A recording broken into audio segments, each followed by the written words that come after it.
En 1459 se escribió un libro que contenía imágenes tan insólitas que hasta 500 años después su significado seguía envuelto en misterio.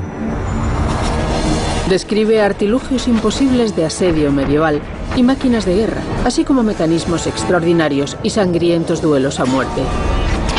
No obstante, en el manuscrito faltan ciertos datos clave y al autor se lo representa misteriosamente sujetando una cadena rota. ¿Por qué llegó a escribirse el manuscrito y quién pudo haber desvelado su verdadero potencial? Este libro revela los secretos de una edad medieval mucho más desarrollada de lo que futuras generaciones pudimos jamás imaginar. Libro de luchas medievales.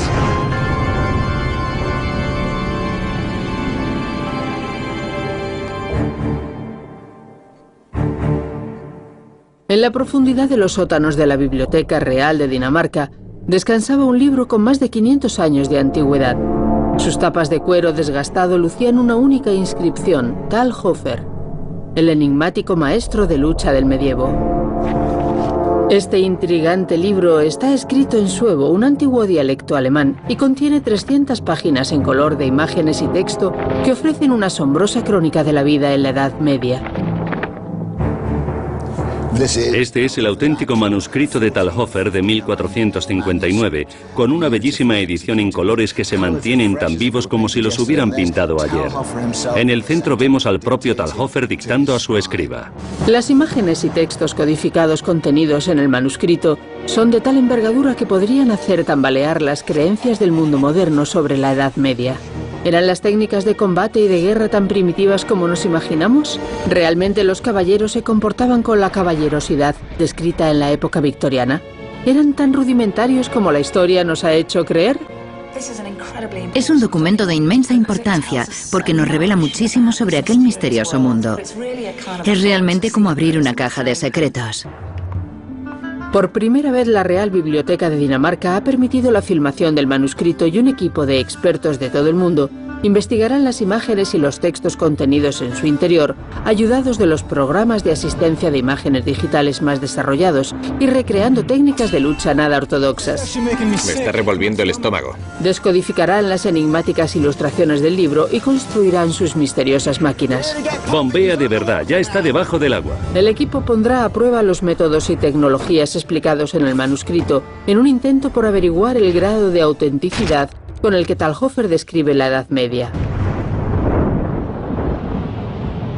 El manual de lucha de Talhofer yació abandonado en la Biblioteca Real de Copenhague durante más de 200 años. Pero 500 años después de que se escribiera el manuscrito reapareció gracias a los estudiosos de artes marciales de todo el mundo y a su empecinada búsqueda de documentación sobre las técnicas de lucha medievales. Uno de esos estudiosos, el maestro de lucha John Clements, ha dedicado su vida a aprender los diferentes estilos de este arte característicos de la Edad Media. Es uno de los expertos de referencia mundial. Sabemos muy poco de Talhofer como hombre, de su vida privada, así que él mismo es un misterio en ese sentido. Pero conocemos mucho de él como maestro del arte de las armas. Era caballero y profesor o instructor en las artes de lucha de caballería.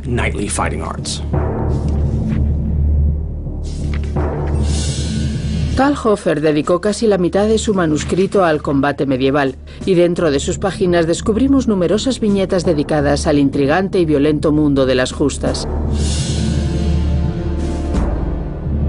Se identifican claramente por el área marcada en la que los combatientes deberían enfrentarse.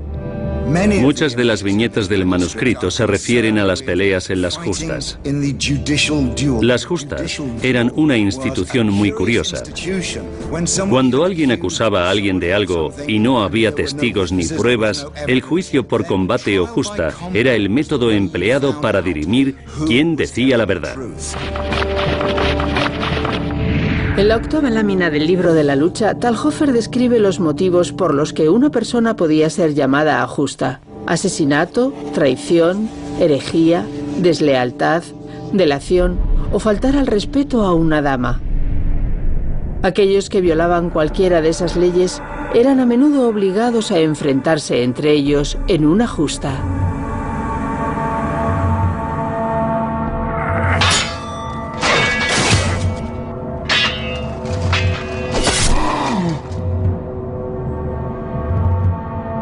Ilustrada en el manuscrito de Talhofer, hallamos una sangrienta descripción de la población medieval encerrada en estos recintos para justas, dando violenta cuenta de sus oponentes con un letal surtido de armas, entre las que se encontraban una originalmente concebida para la defensa que había sido modificada para el ataque. Aaron Painberg conoce perfectamente las ventajas que presenta un escudo frente al enemigo. Soy agente de los SWAT en Appleton, Wisconsin. Llevo un escudo antibalas delante de mí como una de mis obligaciones. Mi escudo y este escudo tienen muchas cosas en común en cuanto a que obstaculizan la visión, tu capacidad de ver al enemigo. Si no puedes ver a tu enemigo, no puedes matarlo. Cuando se utiliza un escudo es esencial saber que habrá momentos en que tengas que renunciar a esa protección, a esa defensa para poder ver a tu contrincante. Según el manuscrito de Talhofer, este inmenso escudo con puntas o pavise tendría sus orígenes en el siglo XII, cuando los escudos aún eran aceptados como arma para los duelos entre las clases bajas no nobles. Sus afiladas puntas y los ganchos como guadañas eran utilizados con efecto devastador, según el manuscrito de Talhofer. John y Aaron van a tratar de demostrar si efectivamente estos escudos podían utilizarse como afirma el maestro. Vamos a probar estas armas, a ver cómo funcionaban, cómo se movían, a ver si las viñetas de Talhofer nos sirven para reconstruirlas físicamente y aplicar nuestros conocimientos sobre las artes de lucha que él describe.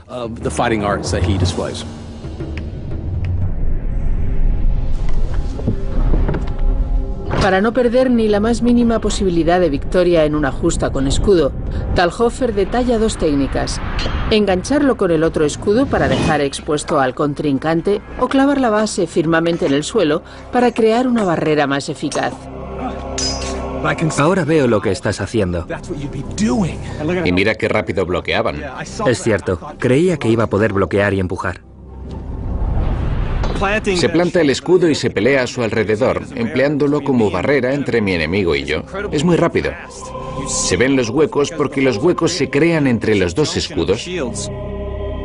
Era tal la eficacia de los escudos como arma ofensiva que ni siquiera se requería de una espada para acabar con el enemigo y salir victorioso de la justa.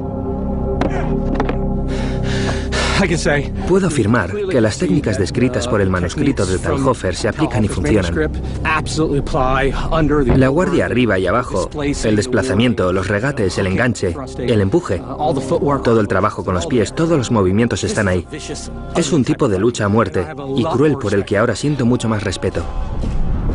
Aunque no era habitual ver luchadores peleando solo con escudos, no es una imagen extraña en cambio en el manuscrito de Talhofer. Otra serie de viñetas, relacionada también con las justas, redefine la batalla entre los sexos.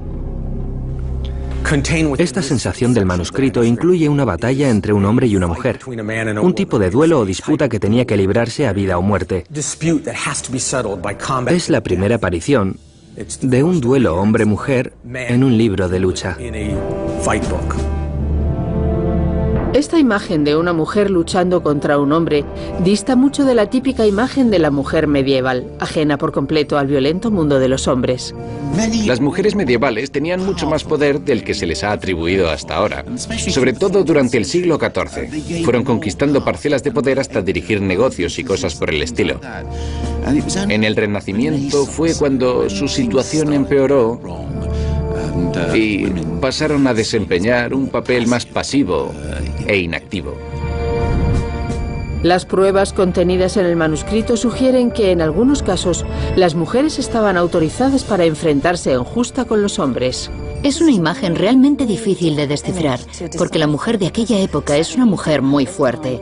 Prueba de ello es que eran ellas las que se quedaban a cargo de los castillos cuando sus hombres se iban a la guerra. Se da por hecho que fue así, pero pregúntense por los motivos legales que podrían justificarlo. Hombres y mujeres podían verse obligados a enfrentarse por un sinfín de motivos, relacionados con la propiedad, las herencias, las calumnias. Es un combate ritual, un asunto semirreligioso. Y sabían que solo uno de ellos podía salir vivo. Pero más intrigante aún que las justas libradas a muerte son algunas de las interpretaciones del texto, que implicarían que los contrincantes podrían ser, además, marido y mujer. Una recreación del duelo podría aclarar mucho por qué la pareja se vería obligada a discutir de tal insólita manera. Sería muy interesante reconstruir una de esas justas, a modo de experimento arqueológico viviente, para averiguar ciertas cosas sobre los factores físicos de los movimientos y las técnicas de lucha, y sobre los factores mentales y emocionales de los contrincantes. El hueco y el arma cumplían muchas funciones. Primero, compensaban las desigualdades entre contrincantes de distinto sexo y segundo, como con los escudos de justa, las armas eran consideradas dignas para los plebeyos. A ella le daban una piedra envuelta en una tela que utilizaba a modo de mayal. No era un arma masculina ni de guerra, tampoco un arma de autodefensa. Más bien se trataba de que la utilizara con intención letal, golpeándose el cráneo.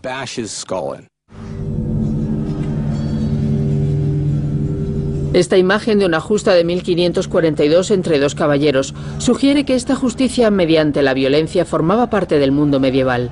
Según el manuscrito de Talhofer, en Suiza ya en 1228 se produjo un caso de desafío de una mujer a un hombre con los mismos violentos medios.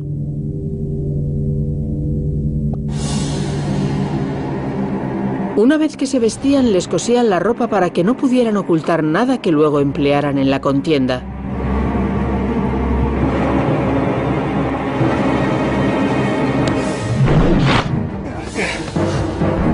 A veces incluso la ropa era de cuero y estaba tratada con aceite para que fuera resbaladiza y los golpes no letales resultaran ineficaces, de modo que solo un golpe letal definiera el combate ritual.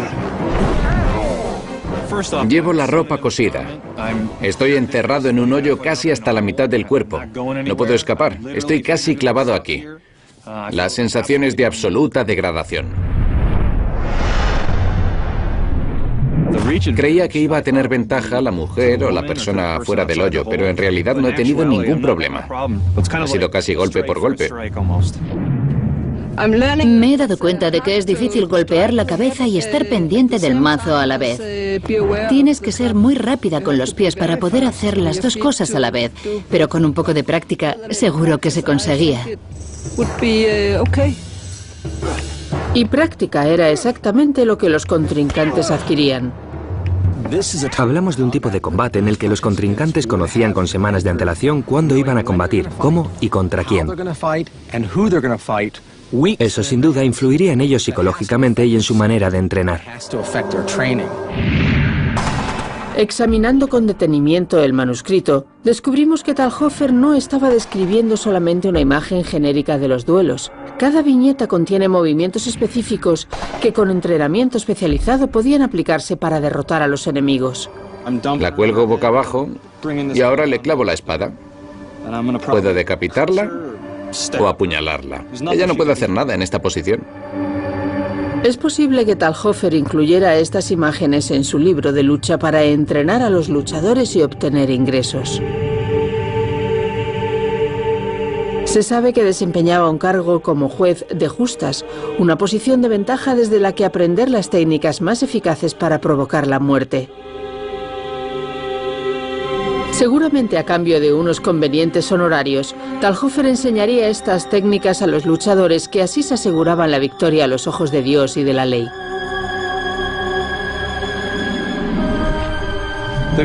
Las conclusiones a las que podemos llegar provisionalmente sobre este tipo de duelos es que eran feroces. Estaban concebidos para que el resultado fuera decisivo. Así era el mundo en que vivían, una época violenta en un mundo violento. Pero la visión de Talhofer iba más allá del restrictivo círculo de las justas.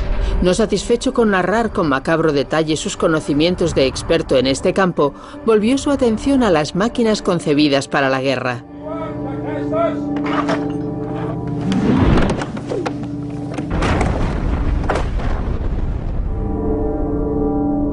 La 16ª viñeta del manuscrito de Talhofer describe una máquina de asedio empleada de forma generalizada a lo largo de todo el medievo. Se trata de un trabuquete enorme con el que arrojar proyectiles y destruir ciudades y fuertes. Talhofer era un maestro de la lucha, no ingeniero, de modo que ¿qué sentido tenía incluir máquinas de asedio en su manuscrito? ¿Y dónde encontró los diseños de estas máquinas de guerra? El de Talhofer no es el único libro secreto sobre la guerra que data de la era medieval en Europa. Si analizas todos los manuscritos, es obvio que hay máquinas copiadas de unos a otros. Las ilustraciones del manual de lucha de Talhofer fueron extraídas del de Konrad Kaiser de 1405, Bellifortis. Y Peter Bemin cree saber por qué Talhofer quiso incluirlas en su manuscrito. Las veo como si compusieran un currículum o algo así. El escritor o el ingeniero quería presentar sus inventos ante un rey o lo que fuera para conseguir trabajo. Tan sencillo como eso. Las máquinas de asedio podían cambiar las tornas de la guerra y resultaban de vital importancia para las facciones de soldados que atacaban los castillos y ciudades fortificadas que cubrían el paisaje medieval. Las máquinas del manuscrito de Talhofer podían proporcionar la clave que garantizase la victoria en aquella época convulsa por las guerras. El manual es, de hecho, un catálogo de armamento medieval. Talhofer vivió en la época conocida como del Sacro Imperio Romano, que por el nombre podría llevarnos a pensar en un bloque consolidado, pero en realidad eran tribus guerreras, reinos en constante enfrentamiento y cuyos habitantes estaban permanentemente arrojándose al cuello de sus vecinos, al contrario que el Imperio Romano original, en el que existía una fuerza militar centralizada contra la que cada uno tenía que enfrentarse por sí solo. Y en esta tierra devastada por las contiendas, los hombres que acreditasen conocimientos en máquinas de asedio serían seguro los más solicitados por los patrones más poderosos y adinerados. Pero Talhofer no se conformó con reivindicar su dominio en los mecanismos de asedio comunes. Sus ambiciones le llevaron a presentar diseños aún más osados en su catálogo de armas. Ninguna máquina era lo suficientemente revolucionaria para su visionaria mente. El libro contiene muchas máquinas y muy interesantes, pero este es uno de sus diseños más ambiciosos. El texto suevo, que encabeza la imagen, traducido, dice lo siguiente: deben fabricarse 2 vagones de esta forma, vistos desde abajo. Desde aquí, dentro de los vagones, los soldados combatirán al ejército enemigo con armas y lanzas. El exterior de la máquina está blindado. En 2 dimensiones la máquina es difícil de imaginar, pero una vez recreada en 3 dimensiones el misterio queda desvelado.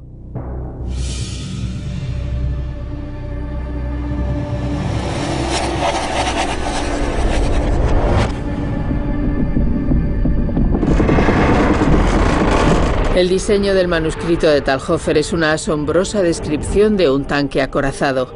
La mención del blindaje en el texto se refiere a una armadura de planchas, pero ¿cómo sería posible mover un vehículo con protecciones tan pesadas?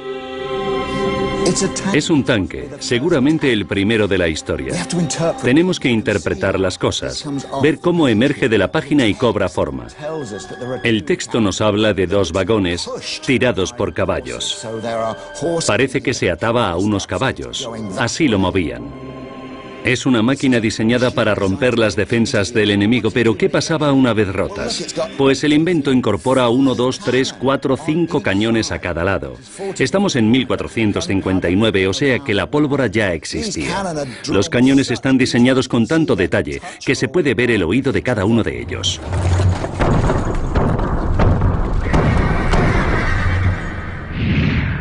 Una réplica del cañón medieval similar a la del manual de Talhofer ha sido reconstruida por los expertos daneses. En 1459 la fundición de hierro ya se había inventado en Occidente, pero solo se empleaba para las balas de cañón, no para taladros de bloques sólidos ni nada de eso. Así que lo hacían de la misma manera que hacían los cubos y los barriles, con listones de madera, colocados uno junto a otro y sujetos con cuerdas o anillos como en un barril, porque lo fabricaban como los barriles. En 1459 existía ya la tecnología que permitía disparar múltiples balas desde el interior del tanque. Una tecnología que es el antecedente muy lejano de lo que vemos en los campos de batalla de hoy. En torno a 1450 inventaron el cañón de retrocarga. Eso significaba que se podía introducir la bala o balines por la parte de atrás. El secreto de esta tecnología radicaba precisamente en eso, el recipiente. En él se preparaba de antemano la mezcla, se echaba la pólvora y se sellaba con un tapón de madera.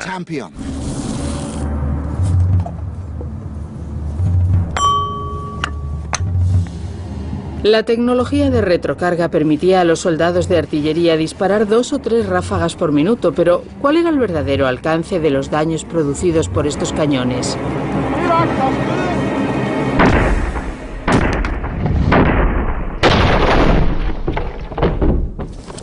Mira, mira. Mira, ha atravesado las tablas. Ha hecho un buen agujero. Aquí está. Miren, ha atravesado la madera como un mosquete. Lo ha atravesado como una pantalla de papel.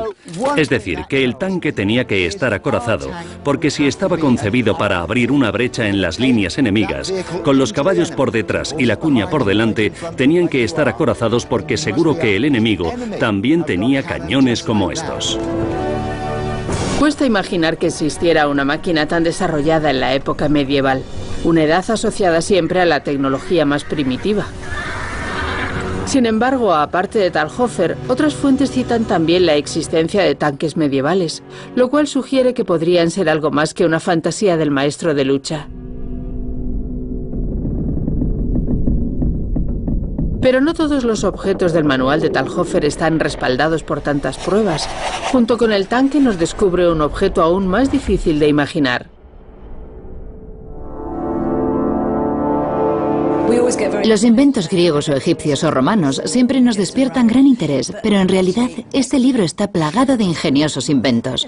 Uno de mis favoritos es un extraño artilugio que parece sacado de una película de ciencia ficción. Creemos que lo llamaban la langosta. Este artilugio se conocía como la langosta. Se desplaza sobre 4 ruedas a toda velocidad, ataca por delante y por detrás. Si alguien enciende la munición, arroja proyectiles, como piedras de granizo que golpean por debajo a los enemigos. La reproducción histórica que ha hecho el experto Richard Whitley pretende descifrar la imagen de la langosta y darle vida. La langosta de Talhofer es uno de los diseños más sorprendentes y enigmáticos de su manual. Cuenta que está hecha de hierro, así que es útil, y que se desplaza sobre 4 ruedas, que lleva munición en su interior, pero no especifica cuál. Dice también, para nuestra frustración, que el artilugio se puede construir tan grande o pequeño como se desee, lo cual dificulta un poco la comprensión. Así que se trata de imaginar qué pudo haber sido y, más importante aún, cómo podría haberse utilizado. Teniendo en cuenta las diferentes pistas que nos da el dibujo, he reproducido un diseño que incorpora todos los elementos del manual posibles. A partir de los dibujos del manuscrito de Talhofer, Richard ha fabricado un modelo para hacerse una idea de las verdaderas capacidades de la máquina. Incorpora todas las características del dibujo de Talhofer. Las puntas grandes por delante, las hojas como de aljamfe aquí, y los apéndices de corte en las ruedas para atravesar y mutilar a todo el que se interpusiera en su camino.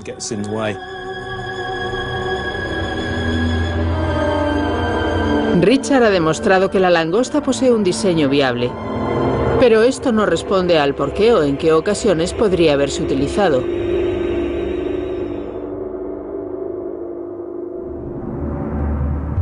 En un castillo medieval o en una ciudad fortificada, uno de los puntos más vulnerables eran las puertas. Por eso trataban de protegerlas a toda costa. Mike Loads cree que la langosta podría responder perfectamente a esta necesidad defensiva. Quizá las langostas se dispusieran en las entradas a los castillos o a las ciudades fortificadas. Las cuerdas necesarias para moverlas hacia adelante y hacia atrás irían por los canales del suelo de piedra. Sería muy eficaz. Unos hombres accionarían los tornos que les imprimirían movimiento de un lado a otro. Si hubiera, pongamos, 4, 5 o 6 langostas de un lado a otro, nadie podría atravesar la zona a caballo. ¿Quién iba a atreverse a hacerlo? El osado podría sufrir lesiones en los tobillos, y no solo eso, porque el texto también indica que las langostas disponían de dispositivos que lanzaban proyectiles.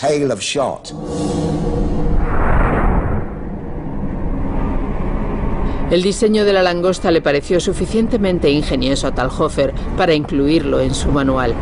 Gracias al trabajo realizado por todo el equipo de investigación, hoy podemos ver en un gráfico realizado por ordenador el aspecto real que el aparato tendría y su modo de funcionamiento en defensa de las fortalezas.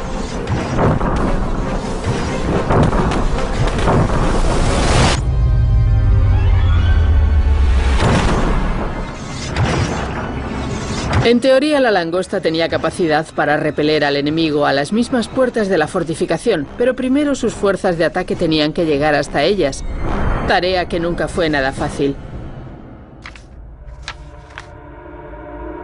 Talhofer parece contar con la herramienta adecuada para este objetivo, pero la pregunta es, ¿funcionaría?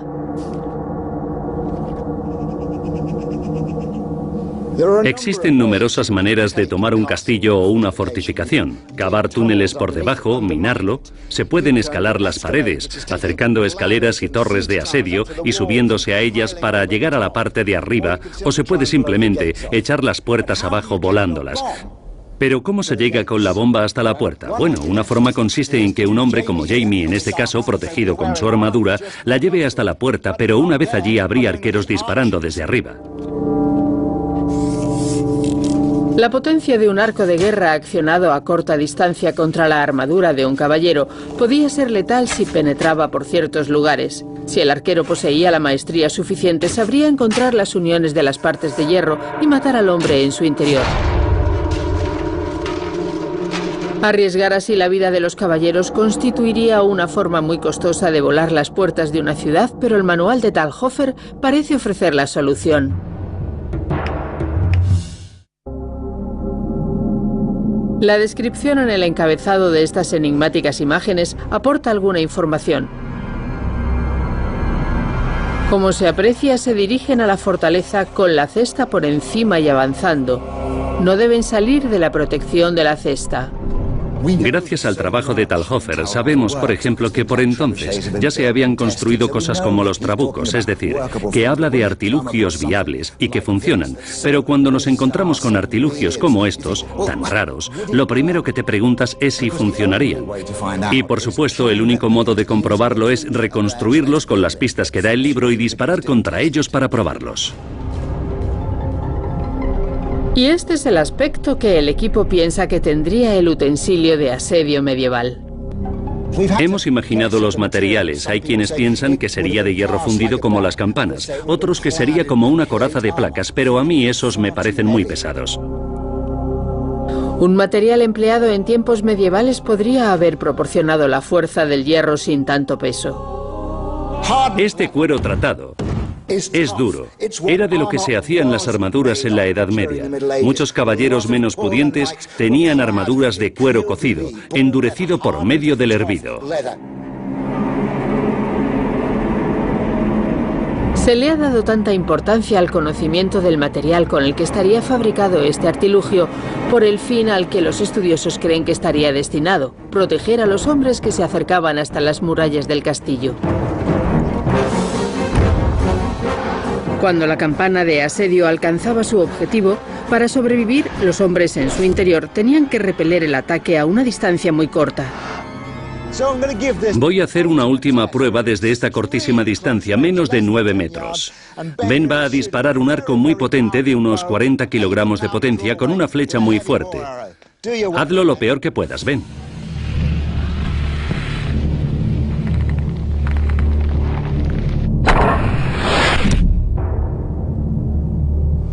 Creía que lo atravesaría, pero no lo ha hecho. Lo ha pinchado, sí, pero no lo ha atravesado. Seguramente alguno de los hombres que fueran dentro estaría herido, pero en absoluto muerto. Tiene un poder de bloqueo increíble. Creo que si aumentáramos el doble su espesor, tendríamos una herramienta con auténtica capacidad defensiva.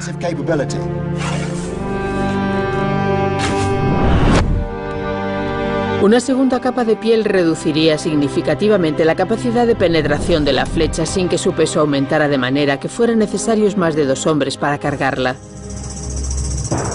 Es muy posible que un artilugio así llegara a las murallas de un castillo con sus portadores aún vivos.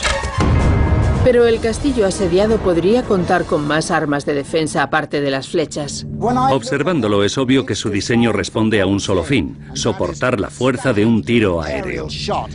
Si se acercaran a mis murallas con este escudo y yo dispusiera de piedras o rocas, lo primero que haría sería arrojárselas.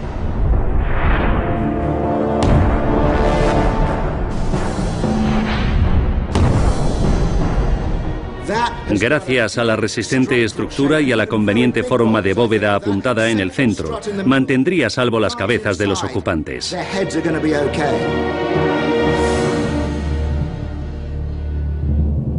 Con el conocimiento militar adecuado, las ilustraciones del manuscrito de Talhofer han sido convertidas en una campana de asedio para 2 hombres. Pero es la armadura del caballero medieval la que lleva la protección de los soldados un paso más allá, permitiendo a sus portadores mucha más libertad de movimientos.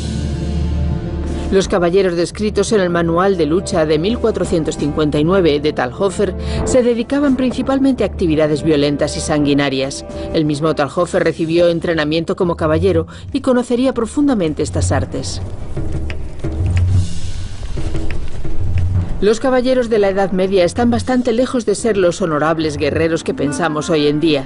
Se parecen más a algún tipo de bandido. Algunos incluso robaban y asesinaban a los comerciantes ricos que atravesaban sus territorios o se enfrentaban unos a otros en crueles duelos de muerte.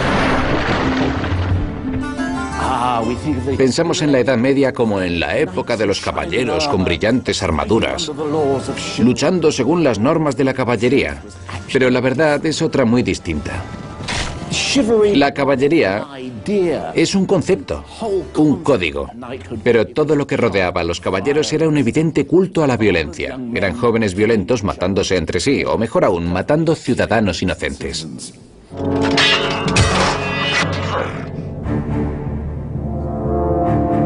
Dada la cantidad de viñetas del manuscrito de Talhofer que están dedicadas a los caballeros, parece obvio que el maestro de lucha estaba considerando este público para venderle sus servicios, en particular a los más adinerados, ya que las armaduras eran caras. El término empleado para designar las armaduras en la Edad Media era arnés, y si nos fijamos veremos que eran así, como arneses. Están compuestas de varias partes que van unidas unas a otras como un traje a medida. Todo lo que no se adaptara perfectamente pincharía y rozaría. No hay que olvidar que hablamos de unos 30 kilogramos de metal alrededor del cuerpo.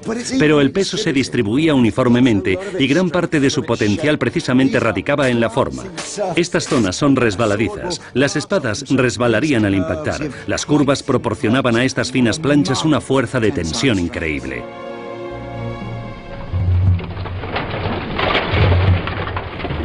Para que fuesen realmente eficaces, las armaduras debían permitir una libertad de movimientos capaz de competir con la ligereza y flexibilidad de un contrincante menos acorazado en la batalla. Y no obstaculizar al caballero a la hora de encaramarse o montar rápidamente en un corcel.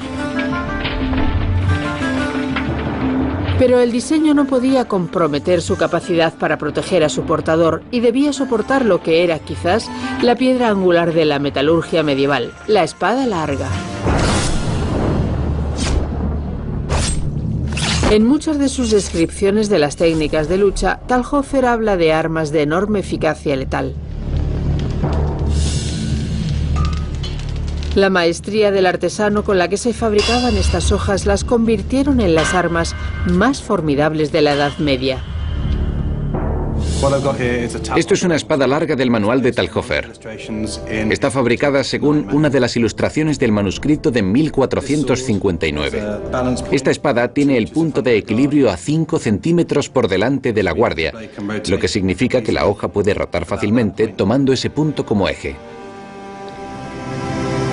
El tratamiento de calor de la hoja de la espada larga medieval era increíblemente sofisticado. Fabricaban hojas perfectamente afiladas que además mantenían la flexibilidad necesaria para su uso. Es sorprendente, un arte realmente evolucionado.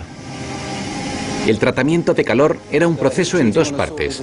El enfriamiento, que endurece la hoja sin dejar de ser ligeramente moldeable, y a continuación el temple, un proceso que se realiza a menor temperatura, unos 200 grados, que volvía a dar flexibilidad a la espada. Pero a pesar de la tecnología aplicada a las hojas de las espadas medievales, seguían siendo inútiles ante la armadura de placas de acero de los caballeros. Ni con una hoja afilada de precisión histórica diseñada para luchar contra hombres con armadura podríamos herirle con el filo de la hoja. Por más fuerza que imprimamos, le demos donde le demos, el filo de la espada no puede cortar la armadura. Una sola viñeta del manual de lucha revela una técnica de espada larga para abatir caballeros casi olvidada por el mundo moderno. Un hombre sin armadura podría verse obligado a enfrentarse a un contrincante que sí la tuviera debido a las normas establecidas en las justas, o en el campo de batalla o en extramuros de la ciudad, mientras tratase de escapar de los caballeros ladrones. Talhofer nos describe la forma de luchar contra un caballero y abatirlo. Se trata de las técnicas de espada bastarda, destinadas a localizar ese punto en el visor, debajo del casco, donde queda expuesta la garganta, o junto a la rodilla, o bajo el brazo, donde por lo general estaría protegido por una cota de malla. Pero aún así la espada atravesaría.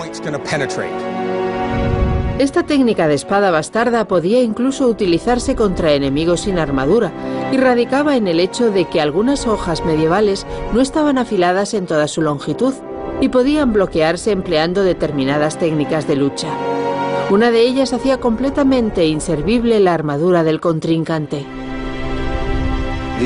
La característica más interesante de esta espada es que no solo la hoja se puede emplear con fines ofensivos, también la guardia y la empuñadura, que están afiladas. Si se deseaba, se podían utilizar como un elemento activo más del arma. Talhofer demuestra que, aparte de este punto, también se podía utilizar la empuñadura muy eficazmente. Se podía golpear en la cabeza con el pomo hasta la muerte. Golpear con la empuñadura de esta manera surte el mismo efecto que machacar con un martillo de guerra. Puede parecer poco letal, pero la maza y el peso ejercen muchísima fuerza y dejan a la víctima completamente inconsciente.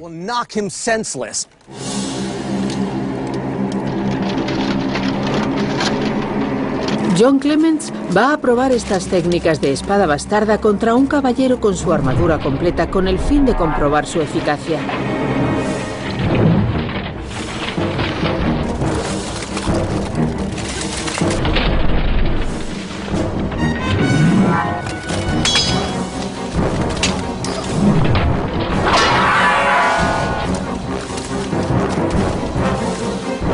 Embutido en esto, soy tan peligroso y potencialmente letal que no tiene mucho sentido que trate de replegarme. Una vez que me golpea estoy vendido, porque la armadura pesa tanto que me hace caer por su propio peso. Luchar sin armadura contra un caballero armado tal y como Talhofer describe en su viñeta te hace sentir obviamente más ágil y rápido. Pero no hay mucha más diferencia. Él tampoco era tan lento como para que yo tuviera ventaja por no ir con armadura. Veía los huecos pero no podía alcanzarlos porque él ocupaba todo mi espacio. Lo que sí he podido hacer ha sido golpearlo fuerte con la empuñadura. Sabíamos que estas técnicas existían y hemos querido probarlas. Comprobar que el golpe con el pomo abolla la armadura y deja desorientado efectivamente al contrincante por efecto del golpe ha sido muy instructivo.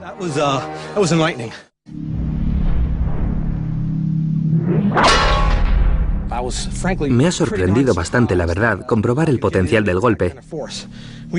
Ver que me permitía dejarlo tocado. Hemos practicado mucho estos movimientos del manual de Talhofer. En esta viñeta se ve perfectamente la técnica. Un contrincante con armadura enfrentado a uno sin ella. Esta imagen es la prueba que certifica la técnica.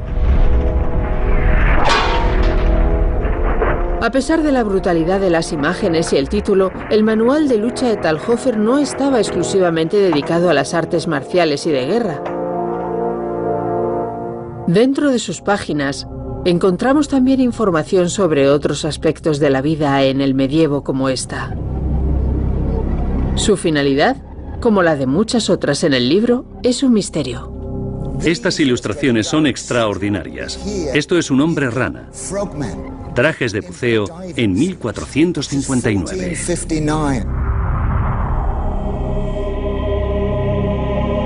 La cabeza se cubre con un pesado casco.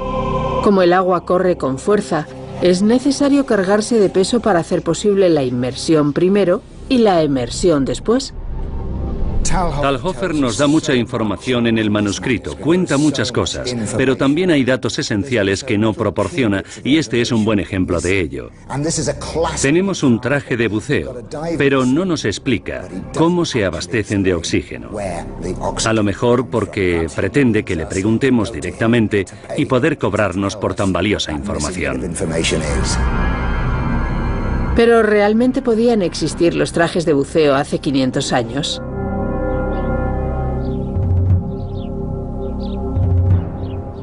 En el Centro de Estudios Medievales de Dinamarca, los historiadores han fabricado un traje de buceo a partir de las imágenes de otro libro del siglo XV. ¿Pero funcionaba de verdad esta tecnología?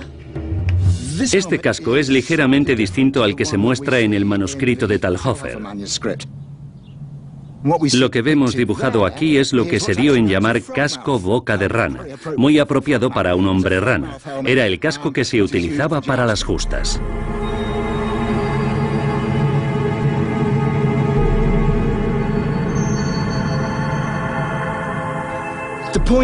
El factor clave es que necesitas un casco sólido para introducir el aire, es decir, que va a actuar como una campana de aire, una tecnología básica, la primera de su clase.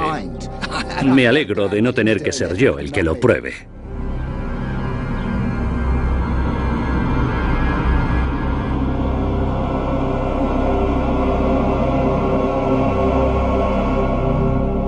Aunque no nos revela el secreto respecto a cómo suministrar aire al buzo bajo el agua, lo más probable era que la tecnología necesaria se encontrase dentro de las páginas del libro.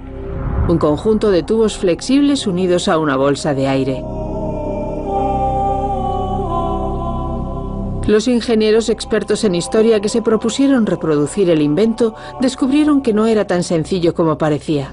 Cuando tienes una gran cantidad de aire en un tubo flexible largo que tienes que comprimir para hacer llegar al buzo, necesitas una fuerza igual de grande para que el aire llegue a los tubos, los atraviese y llegue al buzo. Así que tuvimos que quitar el tubo grande y fabricar 3 pequeños con palancas muy grandes para aumentar la potencia de bombeo de aire. Fabricar los tubos nos costó mucho. Hay que bombear con mucha fuerza y muy rápidamente para hacer llegar aire suficiente al buzo. Creo que estamos listos. ¿Preparados, chicos? ¿Preparados? 1, 2, 3. 1, 2, 3. 1, 2, 3. 1, 2, 3. 1, 2, 3. Hemos tenido que cerrarlo por delante y por detrás porque al entrar el aire lo hacía flotar una vez en el agua. Los chicos ya están bombeando. Allá va. Tenemos que mantener recto este tubo. Ahí está, en el agua. No dejéis de bombear, que ya está dentro. ¿Ven las burbujas? Funciona.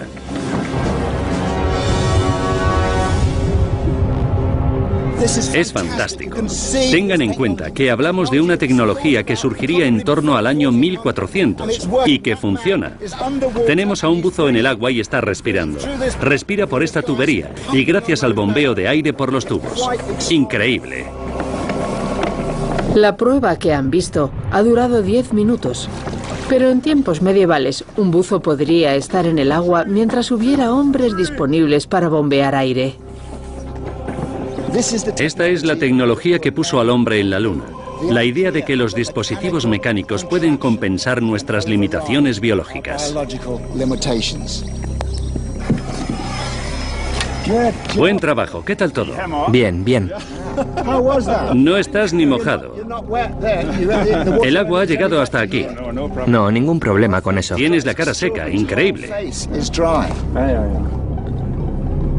El traje de buzo es uno de los grandes avances del mundo medieval, y la versión descrita en el manuscrito de Talhofer parece ir un paso más allá que el traje puesto a prueba por el equipo de Dinamarca.